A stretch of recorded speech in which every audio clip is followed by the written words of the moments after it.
જય સ્વામિનારાયણ મિત્રો, સવારના બધાને મારા જય સ્વામિનારાયણ. બીજું મિત્રો જણાવવાનું એ કે આપણે આપણા વાળ માટે આપણે ઘણી વસ્તુ કરી છે. માનો કે સારા સારા બજારમાં શેમ્પૂ લઈ, કન્ડિશનર લઈ, પણ છતાંય વાળમાં આપણે જેવું જોઈએ ને એવું રિઝલ્ટ નથી મળતું. તો અહીંયા ગામડાની અંદર આજે સવારમાં એક ભાઈ મળ્યા હતા, એમણે બધી વાત કરી આપણે આ વનસ્પતિ વિશે. તો મીઠો લીમડો અને એલોવેરા એ આપણે જ્યારે માથું ધોવાનું હોય તે પહેલાં આપણે 15થી 20 મિનિટ માથામાં ઘસવાનું, જેથી ભાઈ એમ કીધું કે માથાનો દુખાવો તો વયો જ જાય પણ માથામાં ખોડો નહીં થાય, વાળ કાળા રહે, વાળ લાંબા થાય. ઘણી બધી આપણને વાત કરી એને કે આ વસ્તુ બરાબર છે એમ. અને હકીકતમાં આયુર્વેદિક આપણીમાં એટલું બધું પડ્યું જ છે, આપણા ઘરની અંદર છે, આસપાસના બગીચામાં છે, પણ આપણને એની જાણકારી નથી એટલે આપણે એનો ઉપયોગ કરી શકતા નથી.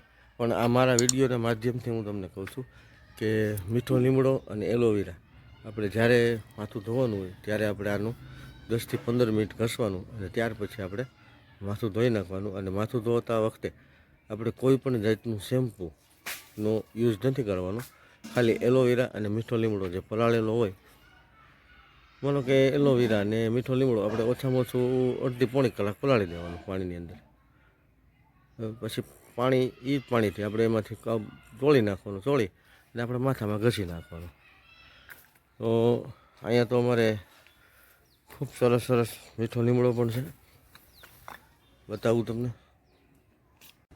જો મિત્રો અહીંયા મને ખૂબ મોટો મીઠો લીમડો છે અને થોડાક જ આગળ જતા એલોવેરા પણ છે. મને ખ્યાલ આવ્યો લગભગ હું તો કાલથી આ વસ્તુનો યુઝ કરવાનો છું અને હવે શેમ્પૂ નથી વાપરવું. માનો કે આયુર્વેદિકમાં જો આપણને એટલું બધું સરસ મજાનું રિઝલ્ટ મળતું હોય તો આપણે શેમ્પૂની શું જરૂર છે. શેમ્પૂ આપણા વાળને માથાને નુકસાન તો કરે જ છે, આ વાળ બહુ જ સિલ્કી કરી દે છે, પણ આ એલોવેરા અને મીઠો લીમડો જો આપણે વાપરશું ને તો એની જેમ જ આપણા વાળ સિલ્કી થઈ જાય. અત્યારે હું તમને બતાવી રહ્યો છું એ અમારે આ નિશાળની અંદર ખૂબ સરસ ફૂલ ઝાડ અને એલોવેરા, તુલસી, આસોપાલવ, લીંબોડી, આંબા, ખૂબ સરસ બગીચો છે. અને આ ઝાડવાનું જતન પણ બધા મિત્રો ખૂબ કરે છે. રોજ આને પાણી પાવાનું, સાફસૂફ કરવાનું, કાપવાનું, આ બધું ડેઈલી સર્વિસ સરસ મજાનું આ કામ થાય છે.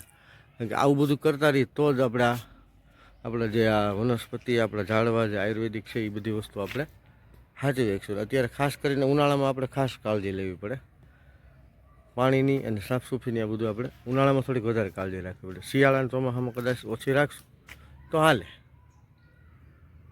તો મિત્રો આજે આપણે નિશાળે ઢોકળા અને સોસ છે, તો આજે થોડુંક સેવ આપણે માથે નાખી છે એટલે છોકરાઓને મજા આવે ખાવાની, એવું આપણે થોડુંક કરી દીધું. ને ઢોકળાનો સરસ મજાનો વઘાર કરી નાખ્યો છે, ડુંગળી, મરચાં, કોથમીર, મીઠો લીમડો આ બધું એની અંદર નાખેલું છે. અને આપણે સોસ બનાવ્યો છે સરસ મજાનો, એટલે આની ઢોકળા મજા આવે છે.